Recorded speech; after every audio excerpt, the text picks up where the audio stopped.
I want to ask you a question. I want you to be honest. What is your ultimate goal? In other words, what desire outweighs all other desires? Can you be honest?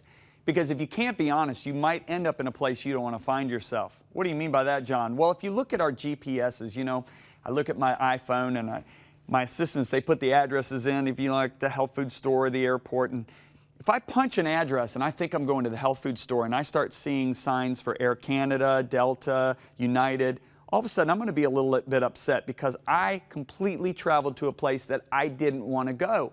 So what is your internal GPS set on? That's a question we all need to ask. You know, Paul knew what it was. Paul said, I press toward the goal of the prize of the upward call. He knew what he was after, and he would be willing to go through adversity to get to that ultimate destination. So what is the desire that outweighs all other desires? You may say, I want success. I want happiness. I want a lot of friends. I want to be the best in my field. Hey, that's good. We should all want these things. But what desire outweighs all other desires? Because if you don't know, destinations, sometimes the roads to them may split, and if we don't predetermine where we really want to go, we might end up in a place we don't want to find ourselves. You know, I remember one day crying out to God. Well, actually, it wasn't one day. It was over a year and a half time period. I was crying out to God every single day. God, use me to heal people. Use me to win multitudes to Jesus. Use me to win nations to Jesus. And God said to me one day, son, your prayers are off target. And I remember being a little shocked. And I said, what do you mean my prayers are off target?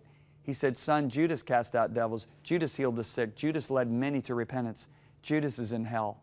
And all of a sudden I realized what I was crying out for was the very thing Judas accomplished. And I said, God, what should be my ultimate desire? And God showed me that there is nothing greater than His presence. Moses left everything for the presence of God. He left the most beautiful home in the world, the most lavish lifestyle a man could live back then, and he went after the reward of the presence of God. And at one point in his life, God said to Moses, you can have my promises, go get the promised land, but I'm not going. My presence is not going to go with you. And Moses said, if I have to choose, I would rather be in this harsh desert with your presence than in the promised land without your presence. As a believer, I want to encourage you, pursue the presence of God. There's nothing more important.